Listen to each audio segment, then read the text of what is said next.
Assalamualaikum warahmatullahi wabarakatuh. Selamat jumpa di Horror Station. Kemarin sudah kita bahas tentang cara menulis novel. Yang pertama sudah ada videonya. Yang pertama menemukan ide dan mendedarnya. Yang kedua adalah menentukan perspektif, sudut pandang, cara pandang mana yang akan kita gunakan untuk mengurai masalah itu dan menulisnya dalam perspektif kita tadi.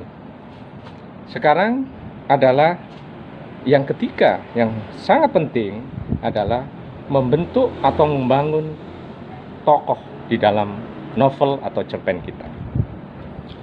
Ini unsur yang sangat penting. Unsur yang sangat penting.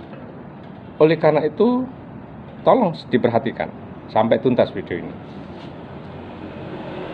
Novel atau cerpen tidak akan berbunyi, tidak akan bergerak, tidak akan menjadi sebuah tulisan, dan juga tidak akan diminati kalau Anda tidak membangun karakter tokoh yang kuat.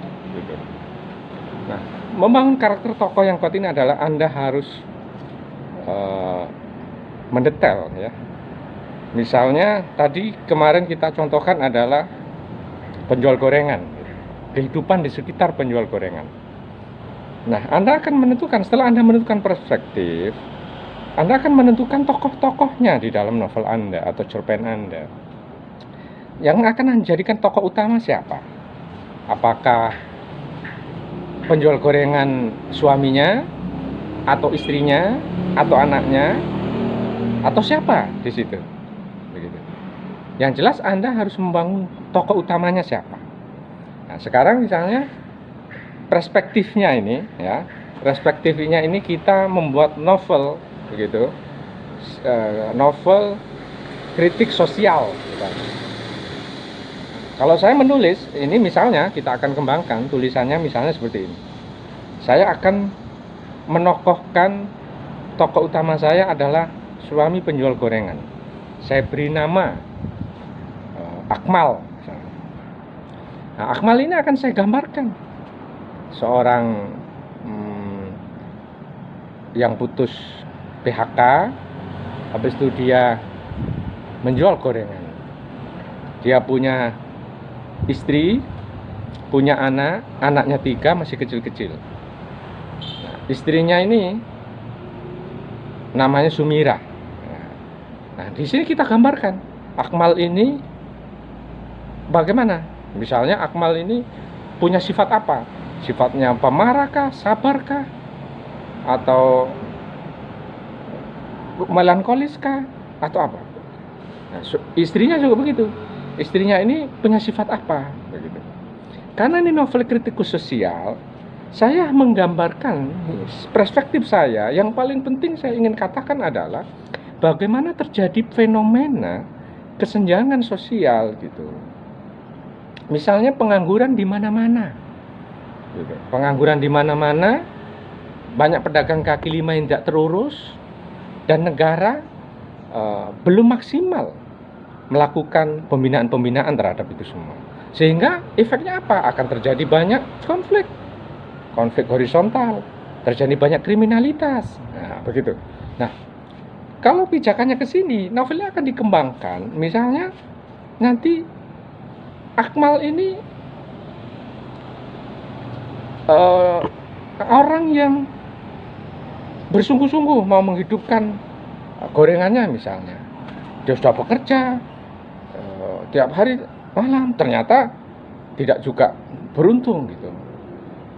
Dagangannya juga tidak laku, tidak banyak yang laku, tidak habis semua. Karena apa? Karena daya beli masyarakat ternyata rendah.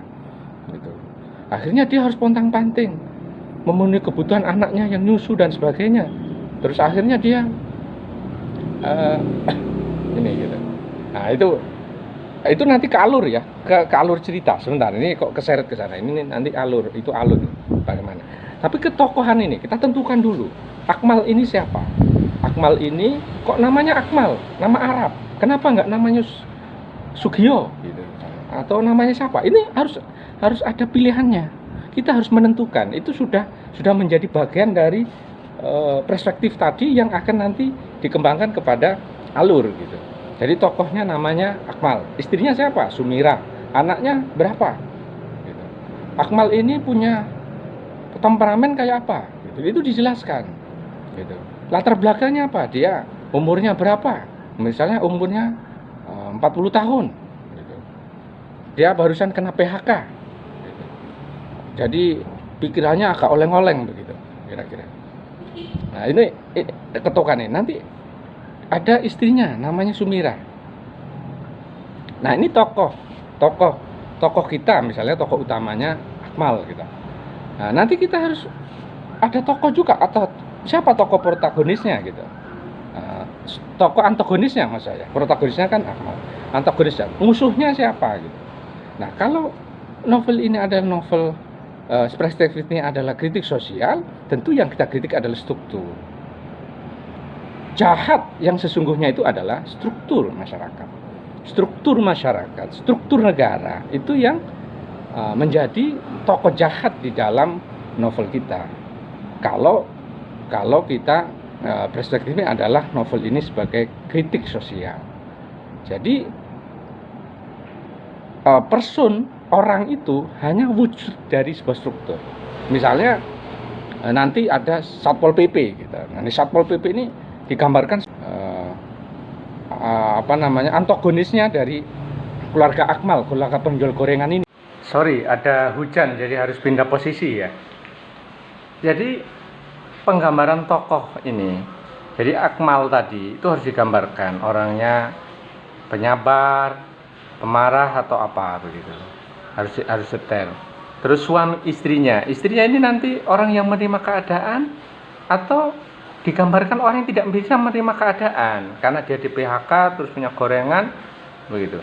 Terus kondisi anak-anaknya ini nanti apa ketika orang ini, ada yang masih bayi yang perlu banyak biaya, ada yang sudah SMA gitu, atau ada yang sudah kerja juga, kerjanya masih paruh waktu, kadang dapat pekerjaan, kadang diputus kerja gitu. Itu problem-problem keluarga itu.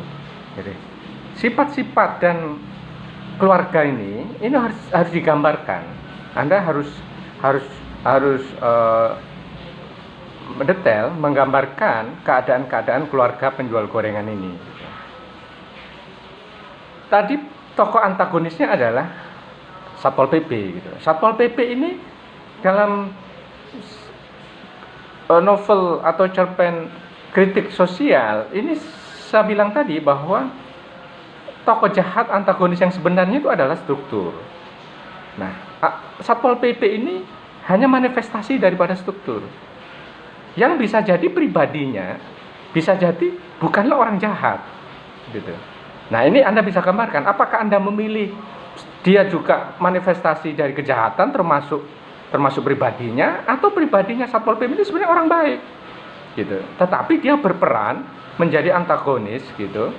Menjadi jahat, menjadi lawannya keluarga Akmal dan Sumirah tadi. Nah ini pilihan-pilihan ini nanti akan berpengaruh kepada alur Anda, gitu.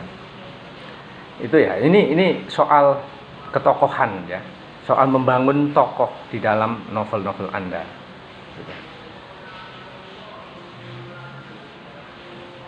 Semua sifat-sifat, ciri-ciri, karakter yang sudah Anda lekatkan pada tokoh Anda ini akan mempengaruhi cara dia membaca dan menyelesaikan masalahnya, yang nanti akan tertuang di dalam alur cerita, ya. Bagaimana cerita ini dibangun begitu. Anda membangun cerita ini gitu. Dan itu harus sesuai dengan hukum sebab dan akibat gitu. Jadi tidak boleh novel itu keluar dari hukum sebab dan akibat. Jadi misalnya kalau istrinya ini digambarkan pemarah, ya dia gampang marah gitu. Misalnya Akmal dagangannya tidak begitu laku, pulang ke rumah dia ngomel-ngomel begitu. Nah gitu. Jadi kalau istrinya sabar, ya Anda harus menggambarkan dia bisa menerima begitu. Jadi harus ada uh, hukum sebab dan akibat, konsekuensi gitu. Terus anak-anaknya bersekolah, tentu membutuhkan biaya. Terus anaknya ini harus digambarkan seperti apa. Nah, anaknya yang SMA ini anak yang mengerti keadaan susahnya orang tuanya, atau anak yang dia tidak bisa menerima keadaan, justru dia ingin bergaul di sekolahan, dia ingin hidup yang layaknya teman-temannya yang orang berkecukupan misalnya gitu. Nah, ini penggambaran ini juga sudah mulai Anda rumuskan begitu ya. Hari ini tutorial kita tentang tokoh. Jadi tokoh ini menjadi sangat penting bagi sebuah penulisan, karena tokoh ini, Anda memilih tokoh namanya Akmal. Nanti namanya Akmal kenapa? Bapaknya ngasih nama Akmal, berarti nama Arab, berarti ini keluarga yang sudah memahami tradisi nama-nama Islam misalnya begitu. Nah, ini Anda bisa runut.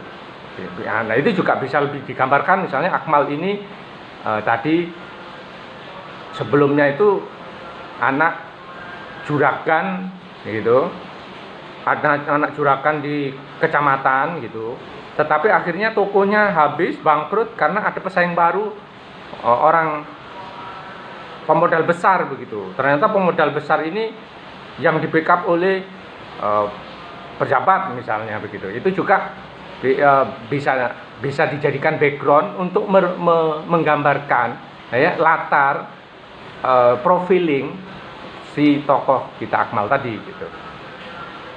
Demikian dari saya kali ini, semoga bermanfaat. Besok kita lanjutkan dengan alur atau plot gitu. Jadi setelah menemukan ide ini ketemu dari penjual gorengan tadi, nah, terus dipahami masalahnya, akhirnya memilih perspektifnya adalah tulisan yang bergenre kritik sosial misalnya. Yang ketiga adalah penokohan. Tokoh-tokohnya sudah kita bentuk ya, gitu. Seperti yang saya gambarkan tadi begitu. Nah, besok adalah alur. Bagaimana membuat alur cerita begitu. Bagaimana Akmal dan keluarganya ini menghadapi masalah-masalah tadi yang sudah saya paparkan tadi, yang sudah tergambar oleh Anda, masalah-masalah yang terkait dari keluarga itu, dan bagaimana dia menghadapi masalah-masalah itu dan bagaimana dia menyelesaikan masalah-masalah itu. Begitu. Itu nanti tertuang di dalam alur begitu. Dan plot nanti bagaimana Anda menutup novel itu gitu. Disitulah cerita itu bisa menarik dan pesan moral apa yang ingin Anda sampaikan ke dalam tulisan Anda.